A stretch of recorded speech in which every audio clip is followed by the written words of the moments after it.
Welcome back to the Jasmine Star Show. I have to start this particular episode by telling you that I've been thinking about a phrase I heard a lot of the time when I started my business. And it goes something like, people buy from people, not products or companies. And this is very similar to what Simon Sinek says. People don't buy what you sell, they buy why you sell it. And then if we add another layer to it, we've come to realize that on social media that people follow other people or people join other people. They don't join products or companies. We buy, follow, join people. But I think what often gets left out is how. How do we become a person that people actually want to follow or join or buy from?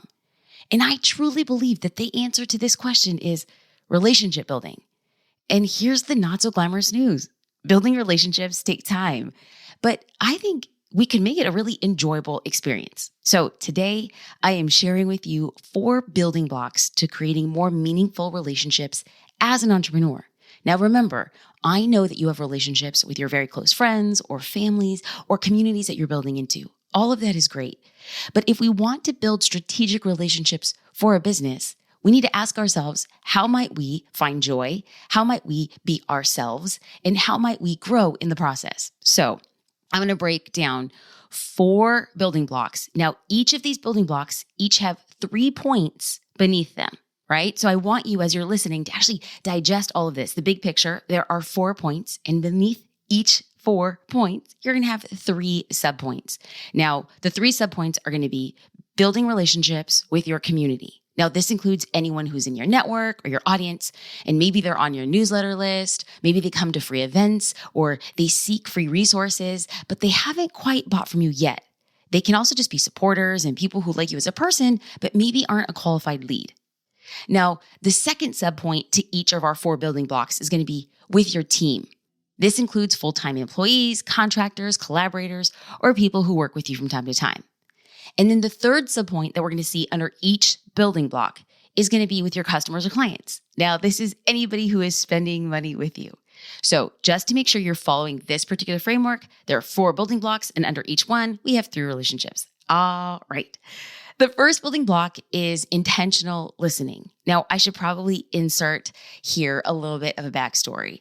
Growing up, like I've mentioned before, I was homeschooled, and the only thing we were really allowed to watch, the only kind of cartoons we were allowed to watch was Sesame Street. Now, you might be saying, Jasmine, Sesame Street isn't a cartoon. I know, but every so often they would have like these little tiny like breakaways that were cartoons. And there was this one particular cartoon where there's this gentleman who's sitting on a park bench and an elephant runs up to him and he says, "Oh, kind sir, how do I get to the zoo?" And the gentleman puts down his newspaper and says, "Well, what you're going to do is you're going to want to walk all the way down the block, and then the elephant goes all the way down the block." And the elephant reappears and he's like, "Oh, kind sir, the zoo wasn't at the end of the block." And then the gentleman says, "I know, but you need to let me finish. So you're going to go down the block and then you're going to make a left." And then the elephant disappears. And then a little bit later, he returns and is getting visibly frustrated. And the elephant says, "Well, I went down the block and then I turned left." And the man says, "Well, you have to finish the whole directions of what I am saying." And I kind of feel, and it was much cuter the way that I'm telling this story. It's like, womp, womp, whoa, Jasmine, tell better stories. The whole idea here is when it comes to intentional listening, I was that elephant, y'all. Like I would listen to partial details and then come up with a full thing because I like to think fast and talk fast. And so oftentimes I was like rushing people to the next thing. What I have really learned about relationship building specifically is that intentional listening is consciously setting an intention to understand and gain insight from the person who's speaking. Okay, so how to do this simply? It's listening with purpose, not just listening to respond. I was the kind of person who was thinking of my response and not listening with purpose. So let's talk about how we do this intentional listening with your community. On social media, this can look like us using polls or question box. Now, not just for engagement, but actually to start conversations and to listen to audiences' feedback by creating more of the content they want to see. Not listening to respond, but listening to learn. Now, in the conversations that you're starting, you're going to want to show a genuine interest in them. And here's the best part. If you can ask an open-ended question, not like just thanks so much, but thanks so much, what was your favorite part? Like that, which elicits a response, man, that really just drives engagement, but it also shows that you care. And it shows that there's a lot of concern about them and what they want to know more, or get to know you better. And there was something that Theodore Roosevelt said, and I think it's so true. And he said that people don't care how much you know until they know how much you care. Like, that's just it. And even if you feel like, oh, I don't know enough, well, can you show that you care enough? So when you're engaging on social media, this can also look like leaving genuine comments, right? Like you can go, even if you're not getting any comments, you can go and click on your followers and then randomly, like the lottery, pick 3-4 people, go to their accounts and leave a comment. So what are genuine comments? Well, genuine comments are thoughtful and specific to the content they're sharing. Okay, I'm not talking about 3 flame emojis, right? Like fire, fire, fire. That's fine. Hey, your girl, I've been known to do that too, but not with a new follower, not with somebody I'm choosing at random, just to go and drop a little bit of care and concern. Now, I remember my very first Easter as a mom, and I wanted to buy Luna, my daughter, a special outfit. And I follow this company online. No, it's not an ad. It's not a plug. It's called Signet, and they do custom embroidering. And I had been following them forever. I was like, oh, when there's a moment, I'm going to get her a custom outfit, custom embroidery. It's just, I'm going to be ready for it. It was like a moment for me. And I bought that outfit. She wore it to church, wore it to her grandparents' house. I took a couple photos and then I tagged Signet on social. And there's one thing for a company to like it. And then there's another thing for a company to repost it. And they did both of those things. But here's where I feel that business owner went the extra mile. That team reached out to me personally and they asked for feedback on what they could do for their future product lines. They weren't asking me business questions. They're like, is there anything else that you would like to see in the future? And I thought to myself, this is interesting. This is how they are truly building relationships online, intentionally listening. Now, when it comes to intentionally listening with your team, I've had to learn this the hard way. Okay, so intentionally listening with your team starts with creating a safe space. When you foster an environment where people feel comfortable expressing their thoughts and ideas and their concerns, they have to be able to do that like openly. They are more likely to take ownership of their departments and roles. And there was a time on the team where the people who spoke the loudest or the fastest or the quickest got most of the meeting time. And I had to take a big step back and really make the safe intentionally space for people who were quieter, a little bit slower, a lot more thoughtful. They saw things from different perspectives. And I needed to make sure that I was cultivating that space. Now, you can also set the tone to encourage honest and open communication without judgment or interruption. When you do this, specifically as a leader, other people on the team, they're going to mimic this when they have their own conversations. So whenever I go into a conversation and I feel like people are going to have different opinions, I need to make sure that this is the space where we talk openly. This is not in disagreement with a person. It's probably a different perspective on how to see the same situation. And the reason why I'm really, really hard-nosed about it is because problems are most likely going to be solved when people feel inspired to speak up, when they feel safe to ask questions. So there's this, a little bit of a story. I have shared this on the podcast before. So we were talking about delaying the upgraded platform launch. It was earlier this year. And when we went into this meeting, we all had varying degrees of opinions, but I needed to know that by the time we all left that meeting, everybody said what they meant and meant what they said. But that meant I had to start the meeting on that note. I literally had to say, we all want to win, but we need to see the entire picture. Now, we are doing nobody any favors if we're holding back and not speaking our truth. But in order for us to speak our truth, we must speak our truth without attachment. Just because I see something from my perspective doesn't make it the right perspective. It's just my perspective. And in this meeting, there were 5 people, all with our own perspectives. And it was only when we openly, safely, and conducively shared them that we were able to make a decision. And here's the best part. At the end of the meeting, everybody was on the same page. And everybody felt like even if it didn't go exactly how they wanted, they understood why. Now, something we do during team meetings, we have a monthly all hands meeting, and we share a doc. It's in Notion. And what we ask people to do is please write the meeting notes and action items in advance. So before meeting, I can pop into the doc and I could see what each person is planning to talk about. Now, we have 2 sections. We have just updates. This is where projects are going, things that they want everybody else to know, and then active items that we are going to speak about. Now, this improves our meeting productivity, but it really ensures that everybody has a time slot and a chance to be heard. Now, everyone has access to this document before the meetings, and then they get to share anything that they need to share. But we also put action items on there to ensure that the action is taken after the meeting. Because when we act on suggestions or concerns raised during those conversations, we demonstrate that we value the input. So we have action items. So the following week, when we go back to the meeting, we could always cite back to the previous week's notes and say, what was the action that was taken?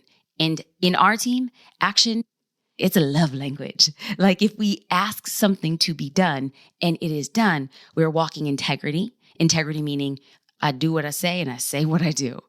Okay, so we're still in building block number 4, and we're talking about intentionally listening when it comes to your customers and clients.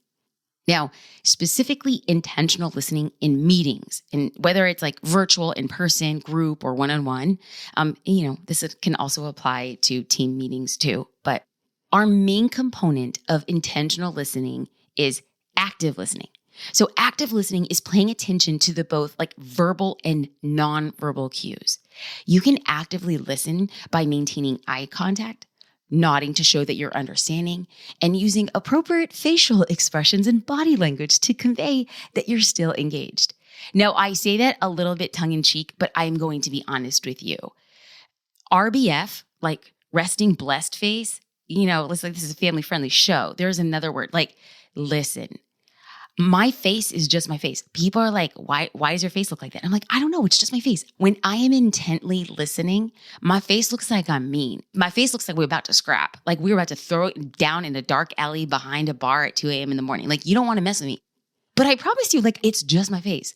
But what I realized was that my facial expressions and my body language were conveying a very different message.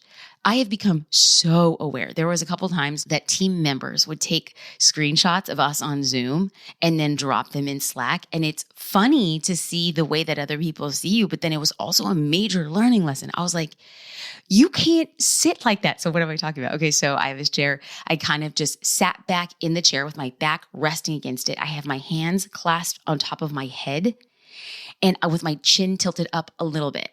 Okay, that is legit. My maiden name is Juarez. That is the exact position my father takes when he is thinking. I am talking about to the T. And I do the same thing. When I am in deep, it's like, I'm like in repose. Like when I'm in deep thought, it's hands on top of my head, they're clasped, I'm leaning back, which is fine. But if I am doing that a lot on team meetings, it could appear like I'm bored or disengaged. Ooh, facts. So now I am always, and sometimes JD will, like if we are sitting on Zoom meetings, he'll mute the Zoom meeting and he'll just say, smile. Because I just realized I don't even do it. So this is me becoming aware of it. And so much so that I've become aware of it and really show intentional listening on team meetings. I am now sending notes to our leadership team during our quarterly feedback around body language, posture, even if it's something as simple as smiling or a yawn. I know a yawn, like listen, we all yawn, it's human. However, a subtle yawn or even going off camera, because listen, we're all tired, everybody needs a little extra coffee, but the yawn could be perceived as somebody's disengaged. Okay, so and another thing, it's important not to multitask. This right here is a pet peeve of mine. When I'm on a Zoom call, if I see that other people are doing other things, and everybody knows on Zoom call, like who are we kidding? Everybody's eyes when they move around the screen, you know what I'm talking about. It's like you pretend like to be paying attention, but you can see that they're doing something else. Just as a general rule of thumb, when I am showing up, like when I'm hosting my mastermind calls, or if I'm on group coaching on the inside of Social Curator, like everything is off. My phone is on Do Not Disturb. I need to give my full attention because people genuinely feel that across the internet, across online, and especially in person. Now, I think it's really important when it comes to intentional listening is that not all the feedback that people give you is going to be good. Not every feedback from friends, clients, teammates is going to feel all that great. But even if you agree or disagree, it's important that we validate that person's feelings. So let's talk about this from like a customer client perspective.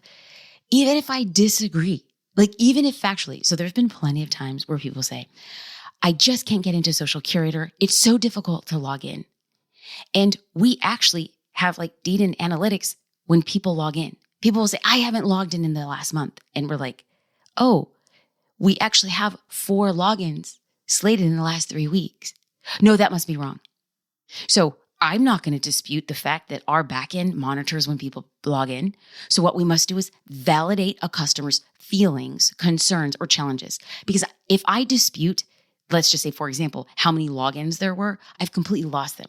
What I need to do is get into the underlying, and not just me as the leader, but like me and the entire team, all of us need to say, what's the underlying issue here? What is the core thing of frustration? Because then I go from, I need to respond to, I actually just need to actively listen and get to the root of it.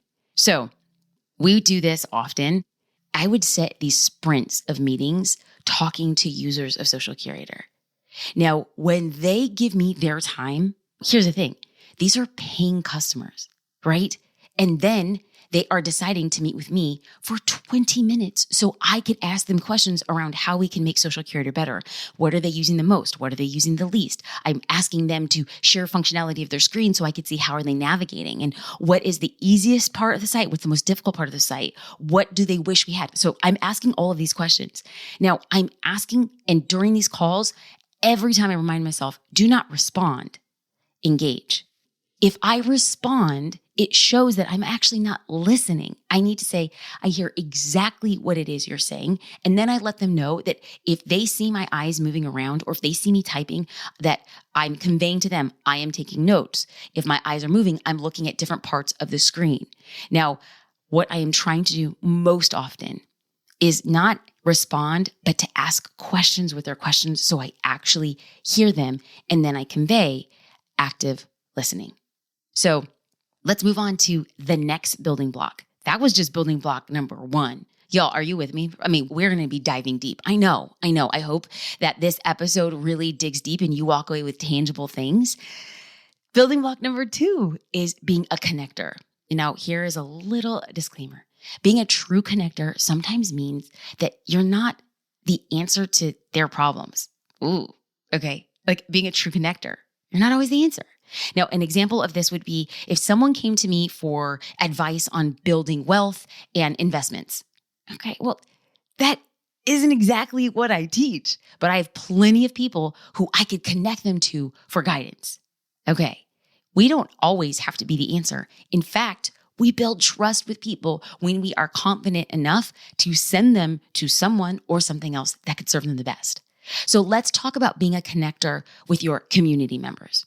Being a connector with your community members can look like sending free resources, right? Like podcasts, articles, YouTube videos to help them with their specific needs and challenges.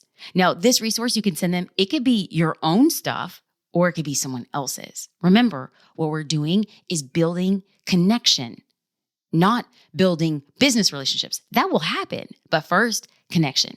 Now, you can also create a piece of content that was made for their specific questions or challenges and then let them know that they inspired you to create that resource. I've done that plenty of times. Y'all, I can't even tell you how many times people will send me a DM and be like, have you done a podcast episode on this? And I'm like, no, but I love this idea. Like, watch in the next few weeks. This is going to be like in the queue. And so this is like a great way to revisit a conversation. Right? Imagine that person tells me, have you done about X on the podcast? I'm like, I love this idea. And then I could follow up with them. Like, it's pretty dang amazing because when you follow up with these leads, like you're serving them and you're not saying like, oh, Did you download it yet? Did you do this? Did you buy my thing? No. It's simply, I loved your idea. I made you a piece of content on the back of it. Thank you. Now, being a connector with your community members can also look like connecting them with another person. Now, this can be a person who needs what they're selling or offering. You can easily do this with like a three-way message. It's just like on the inside of the social curator community, we are often connecting other community members to go deeper. Maybe not to buy or invest, but to get them connected so they could start learning and scaling their businesses together. So an example might be like, hey, Tina, I wanted to introduce you to Sarah. Sarah is a new mom who's ready to safely get back into exercise and is looking for a professional support while she's doing it. I told Sarah that you're a health coach for new moms and have great content she can learn from. I wanted to give you two a chance to connect. Feel free to start your own chat without me. I hope you're both doing amazing. Now, how do you think Tina, the health coach, would feel knowing that you are supporting and referring her and her business to other people? Honored, grateful. Now, Tina could also feel the need to reciprocate. Now, this isn't always why we connect, right? Like I've never, ever make an introduction with the hope that it comes back to me. I never do. But if it does, that's nice. Not needed, but nice. Now, the law of reciprocity is when somebody feels compelled to repay for the gifts or actions they received. That's the law of reciprocity. They feel compelled. It suggests that when somebody does something beneficial for another person, the recipient wants to reciprocate and repay the kindness. Like they want to. They want to create a mutual exchange of giving and receiving. Man, we see this happen so often in the social curator community. Rosie is our head of customer success, and she's so great at connecting a lot of our users to each other. And Katie is president of social curator, and she does this flawlessly. We have Amanda and Rolene in the community, and they're always looking at parallels and intersection points. But if we go back, right? So there's Tina, the health coach. And then how do you think Sarah, right? She's like a new mom. How do you think she would know feeling that you're taking the time to connect with her to like a perfect person to support her journey? Maybe she would feel special or significant or cared for. Now, Sarah would see you as somebody who truly cares for her, which builds long-term trust and could lead to new relationships. The New York Times posted an article and they shared that the average person knows around 600 people in real life.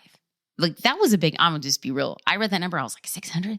Do I know 600 people in real life? But on average, if I were to look back at my life, I might say, yeah, 600. Now, Sarah might not be your ideal client and she might not be a qualified lead, but I guarantee that she knows somebody who is. Let's say Sarah might not need your business, but she knows maybe 600 people in real life who could potentially be somebody who would help and empower your business. Now, again, the law of reciprocity, we don't make connections with people in the community with the expectation that it comes back to us. But there is a law that states we as humans, we want to treat others the way we have been treated. So why not just give, knowing it's all going to come back to you in some way, shape, or form. Now let's talk about being a connector with your team or people that you collaborate with. So first and foremost, being a connector by connecting them with each other. So this looks like creating a culture that encourages collaboration, open communication, and knowledge sharing amongst team members. Now, I could sit here and say, oh, I've done a great job at it.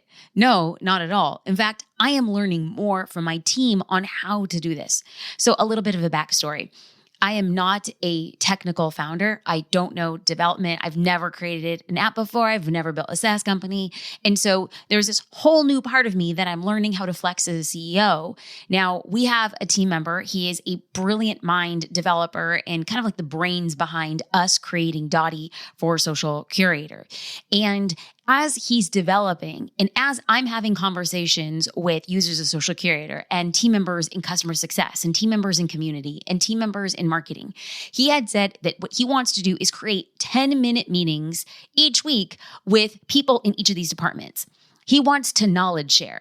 He just doesn't want to build a product that's going to serve a customer. He is trying to get a holistic perspective of how can we set up what we know about each of our users, what they want, and how can we create synergies amongst the things that we have, the things that we don't have, and the things that people want. And so when we're creating this culture of collaboration and open communication and knowledge sharing, I saw it so played out so clearly that in these short, really focused meetings, he's hearing from different team members, consolidating them on a roadmap, on a feature request board, and we get to log in and we get to see what is he working on and when should it be deployed. That kind of stuff works really well when you are connecting. Now, I've always found it pretty helpful to share external resources with my team, or sometimes I'll send them inspiring people or podcast, and I really want them to go deep in a way that I have gone deep. Now, do I send every team member the same book or the same podcast? No, but when I think about how that resource could really help them step up, step into their role, I send it to them and I'm like, hey, you should really listen to this, but if you're pressed, listen to minute 15 to 22 or something. I'm giving them very specific things to listen to. And, when it comes to connecting outside of a book or podcast or outside of short sprints of meetings or even outside of quarterly reviews, I think it's important just to connect as a human. And so I have a recurring task to set up meetings with team members, even if they're not my direct reports. I actually want to get to know people on the team. And yes, I want to know who they are as team members, but I want to know the name of their spouses, their kids, their pets. All of this can go a really long way in developing a good working relationship. And, I want them to know that even though I'm the CEO, I am absolutely a team member. We're all aiming towards the same goal.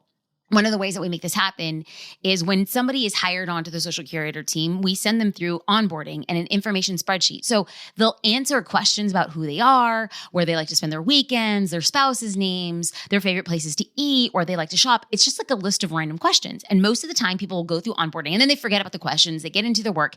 And then whenever I'm thinking, oh, I really want to do something special, then I can go back to that onboarding sheet. So case in point, we had just come off a launch and Rosie, she leads our customer success. Now, she had been working tirelessly, hours and hours and hours, making through her way hundreds of tickets and questions and requests. And she was even working over the weekend. And her husband, Justin, he's really a sweet guy and was just there to totally support her. So I wanted to send her just a small thank you gift for all of her hard work. And so what was I able to do? Well, I went over to the spreadsheet and I found out that Justin's favorite place to eat, it's like, hey, Rosie, you want to take Justin out for a night in the town? Where are you taking him? Ladies and gentlemen, Bubba Gump. Taking him to Bubba Gump. And, nothing made me happier than for her to be his sugar mama for the night. There you go. There you go. It's those small things that really kind of create those personal relationships as we build those connections. Now, when you talk about being a connector with your customers and clients, connecting customers and clients with each other, man, I've done this by hosting an in-person event or even a virtual event. Now, if you're a service-based entrepreneur, this could look like hosting a holiday party. It could look like hosting workshops or training sessions or group coaching or co-working sessions. I have either hosted these or gone to these. And I think it's so powerful, not just as a way to connect, but as a way to network as well. Now, let's say you're a product-based entrepreneur. You could host holiday parties, markets or trade shows, customer appreciation events, or even develop an affiliate or rewards or, one of those like ambassador programs. And then you could create a community for them. And then they can collaborate in that community. You really want the people who are very outspoken about your products to be able to connect with each other so they're finding ways that are the most effective to spread the word. Now, outside of hosting events, you could bring in like guest coaches or speakers to teach a topic that you might not be an expert in. Now, you could also collaborate with another entrepreneur to create a joint offer or experience or a product. Basically, your customers and your clients can connect with this new expert, and then you're going to always be remembered by both parties as the person who connected them. Now, we do this often on the inside of Social Curator. We bring in guest instructors, guest contributors, masterclass hosts. It's not just the Jasmine Show. This is about other people having far greater specialties and pouring back into the community. Now, let's just create this as an example in a slightly different way. Here's an example. You're a health coach and you specialize in exercise and fitness. Now, your clients have expressed they wanted to learn more about improving their quality sleep. Oh, cool. You could partner with a sleep expert, and maybe you could hire or maybe you could trade with them to come in for guest coaching, Q&A, or you could create a joint offer together. Now, this could be mutually beneficial since you most likely have like similar ideal clients and complementary programs. So what does this make your clients feel? Well, it makes them feel seen, heard, and cared for. And you're fulfilling on other needs, but you're being the conduit of it. Okay, now we just went through 2 building blocks, each with 3 subpoints. Now we're on the 3rd building block, and this will also have 3 subpoints. Now, the 3rd building block to creating more meaningful relationships is leading by example. When you lead by example, it builds trust, and trust is the fundamental component to a great relationship. Now, leading by example with your community, it can be shown by staying consistent. Now, I know I often say like, stay consistent. And I remain very staunch in my belief that, yeah, posting daily is important. But this is also how you show up and the message you're sharing, which takes frequency and repetition.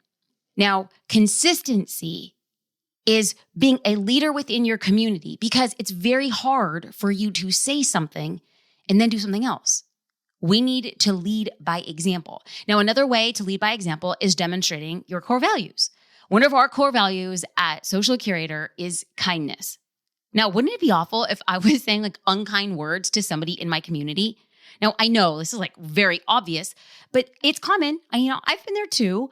It's easy to fall into a trap and that you let your emotions get the best. But when you're tethered by your values, that means that you're leading by example. This is why we set our core values in the first place. It's for when times are tough that we remember, what do we stand for as a company? Now, you can also learn by example with your community by continuing to learn and invest in yourself, especially if you're in like the coaching or the course creation space. Like, y'all, this is so important.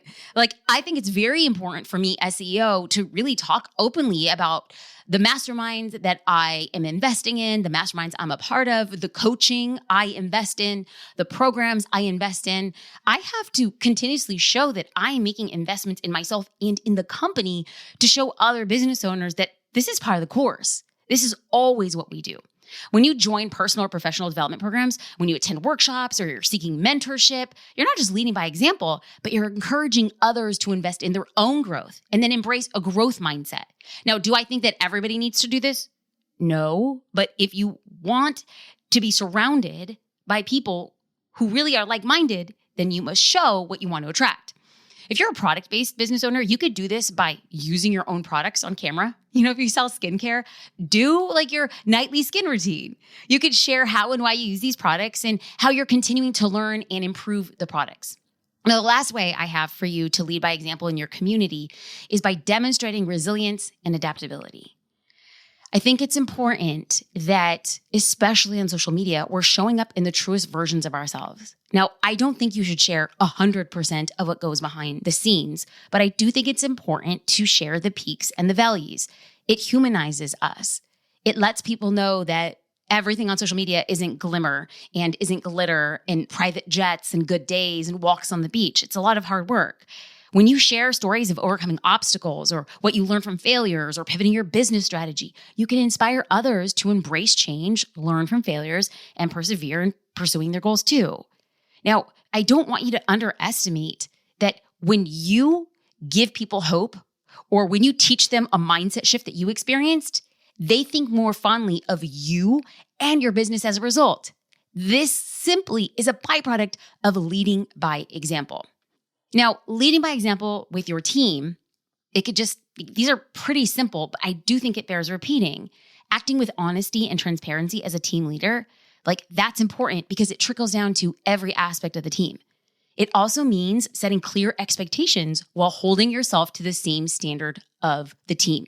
Like when you think about me asking the team to follow through and complete tasks when they're assigned on a particular timeline. Wouldn't it be awful if I was consistently late, if I wasn't consistently following through? It would be hard for somebody to take what I said and hold themselves to the same standard. Brené Brown says, to be clear is to be kind. And that is what we truly believe at Social Curator. We don't mince words. We say what we mean and we mean what we say. your team wants to perform at a high level. I believe that really good teams want to be challenged and they want to constantly improve their work. As leaders, it's our responsibility to continuously improve by showing them our willingness to learn and adapt and embrace new challenges. I invested in a mentor and I was working with her once a month and I loved what I was learning. And I kept on feeling I was taking these like intellectual, emotional business leaps, but I was doing it on my own. And so then I tried trickling it down to the team. And it was good. But then I decided I actually wanted to go deeper with this coach. So I wanted to start meeting with her once every 2 weeks. So twice a month. And I kept on developing and growing at such a fast pace that I wasn't all that great at disseminating the growth that I was experiencing with her. So what I decided to do was I meet with her once a month on my own. And then I bring 2 key team members to come in and sit in on the coaching as we grow different arms of the business. When I say I want to lead by example, if I am not the greatest at disseminating information in the quickest amount of time, the things that I'm learning, bringing them in and showing them, giving a front row seat to what I'm investing on a personal and professional level, well, then it expands to the team. As leaders, we want to continuously show what? Our willingness to learn, our willingness to admit we don't have all the answers, our willingness to get help and adapt and embrace new challenges. Now, leading by example with your customers and clients, this can be demonstrated by being consistent in your actions and following through on your commitments. If you promise certain benefits or features or to support them, then you got to ensure that you deliver on those promises. Because even the smallest undelivered promise can damage a relationship with your customers and clients. And I want to speak clearly here. I don't want to be duplicitous. There have been plenty of times in Social Curator where we said, oh, well, we're going to have a fix for this bug by this date. Now, truth be told, we do have the fix, and the fix will address 99% of the people that were affected by that bug. But what happens to the one person who continuously has that issue?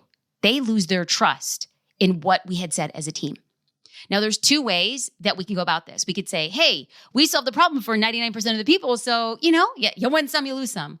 Or you can say that 1% of people that it affected, we have to do right by them. If we don't do right by them, if we don't at least attempt to do right by them, it's going to really hurt and impact the business. So another example that's not related to the business. Let's say you're a health coach and you promise constant accountability and access, and her clients, she gets back to their messages within 24 hours.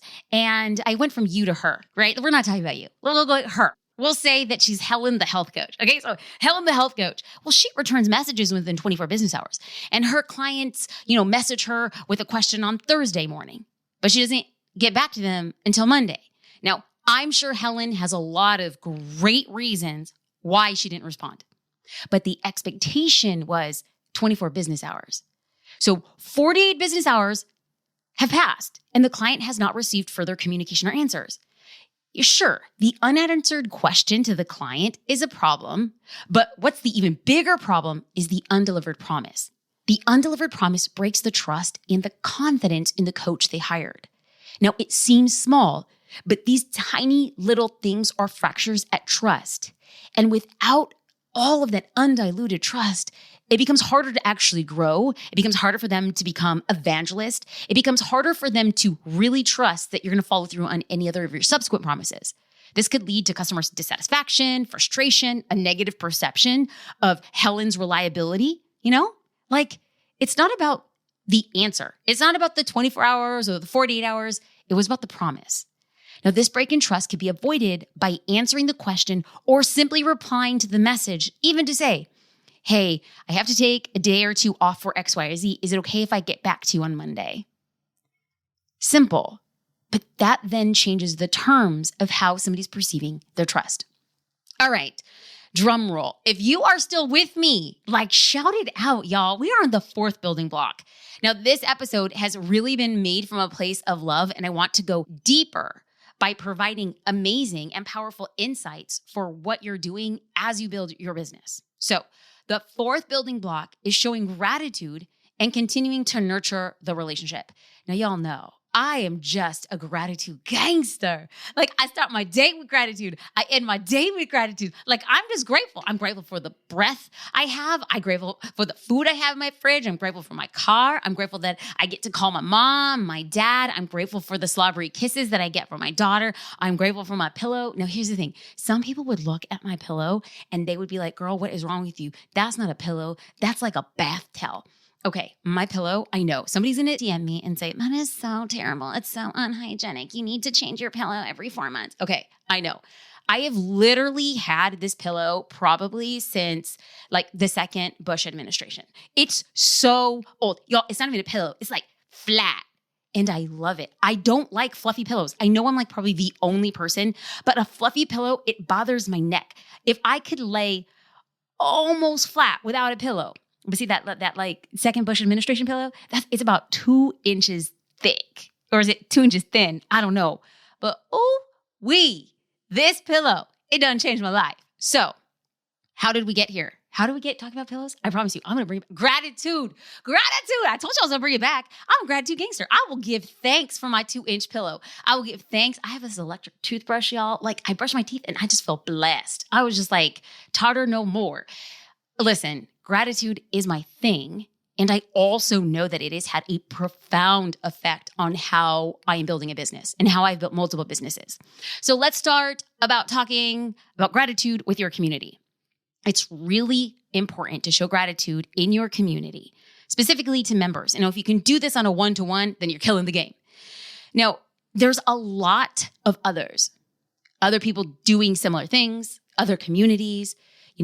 Your people in your community, they're choosing to engage with your content. They're supporting your efforts. They're potentially becoming raving fans who refer other people to you. So when you express gratitude, you're encouraging continued engagement and loyalty. So how do you show people gratitude? You could share their content when they tag or support you. Or if it's something that your audience would find valuable, share it.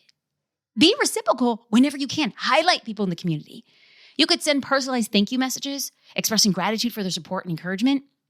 It's important to really acknowledge their specific actions or their specific participation that has made a positive impact in the community.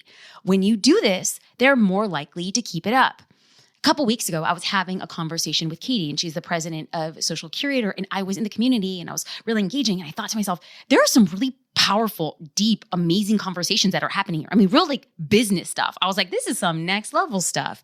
And I said, Katie, there's a few conversations that we should be sending in our weekly email. We should be pointing people because there's a lot of conversations that it could get lost. And I'm like, we should highlight 2 or 3 really amazing posts in the community.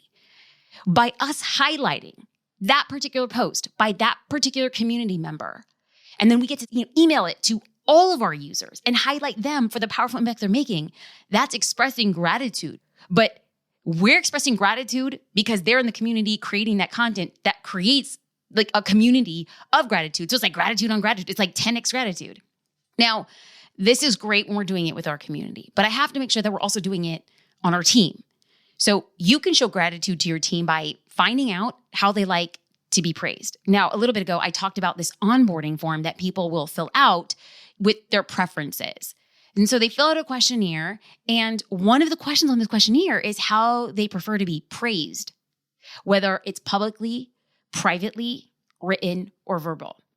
When we know how somebody likes to be appreciated, we try to do that often. There are some people, and I am not one of those people. If somebody says thank you to me in public, like if anybody has ever given me a toast, I want to die. If somebody stands up and they say something nice about me, I am literally getting like a cloth napkin and like waving them down. Like, no, please, not here. Please, no, we're not doing this. We are not saying, and it's so odd. But when somebody writes me something, when they go out of their way to write a thank you or an accolade or a note of appreciation, it means a lot to me. But we all don't receive that the same way. There are people on the team who really love during a team meeting to say thank you in front of their peers. It means that to them. So it's really important for me as a leader to find out how people like to be appreciated or how they like to be like noted for their work and then highlight in on that. And it's really important to recognize and celebrate individual, but also team achievements.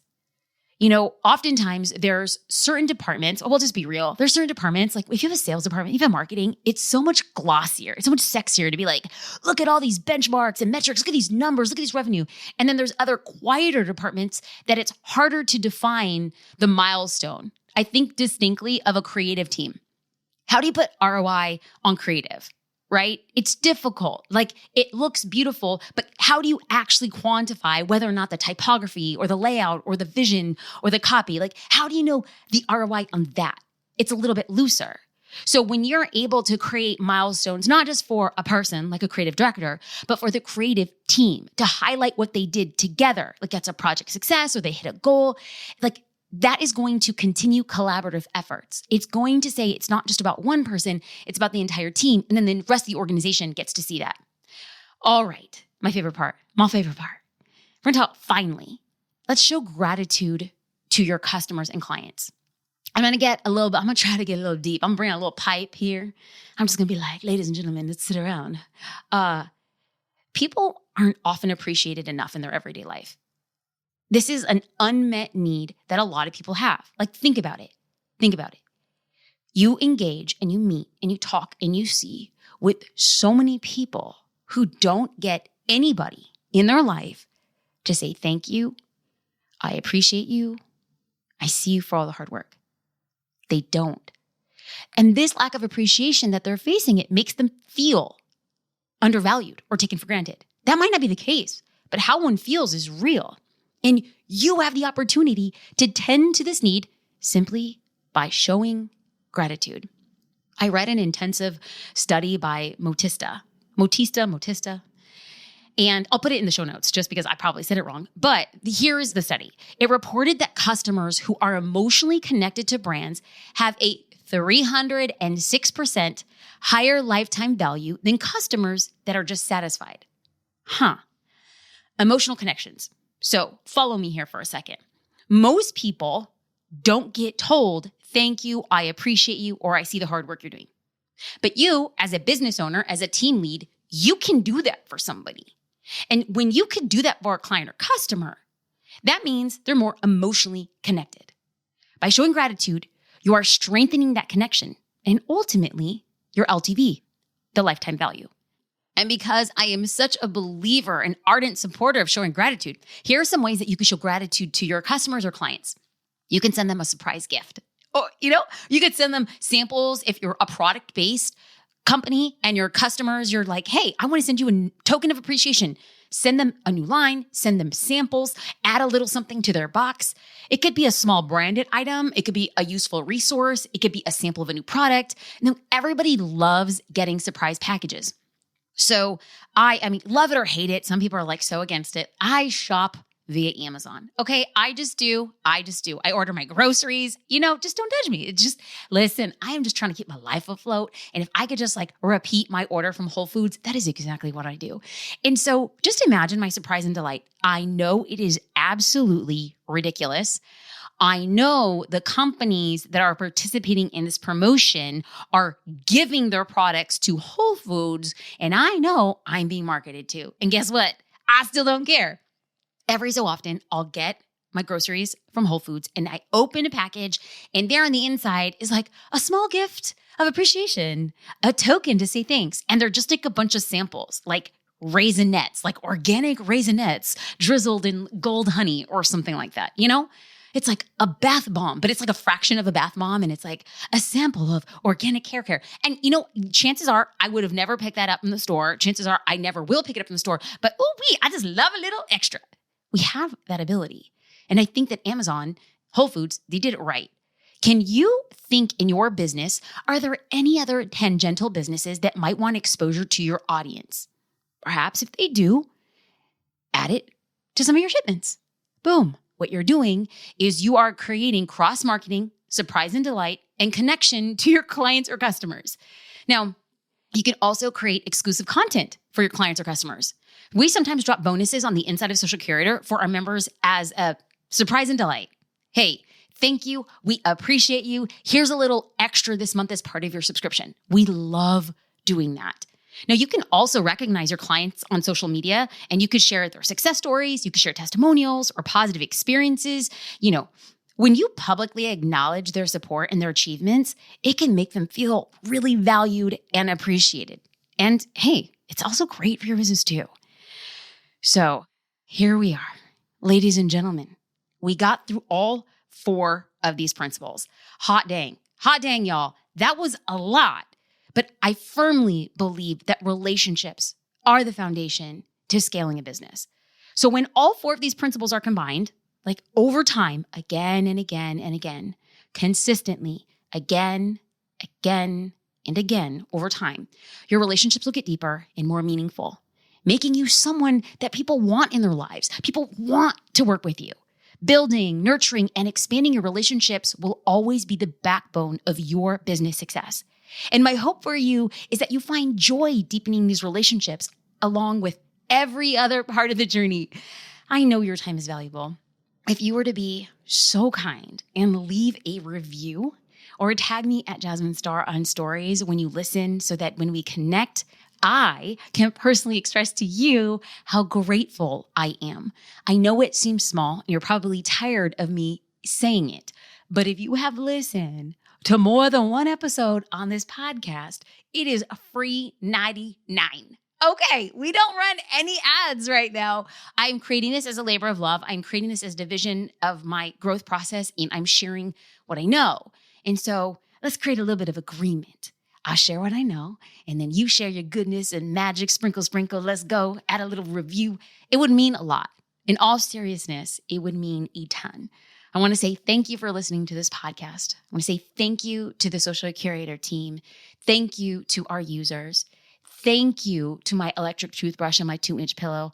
And thank you to my husband and business partner who continues late into the evenings, early into the mornings to support this thing I am so passionate about. And I'm just simply passionate about you. I am so lit up by your success. I am so lit up by your journey. I am so lit up by you making the courageous decision to get back up again and again and again as you grow your business. I wish you all the best.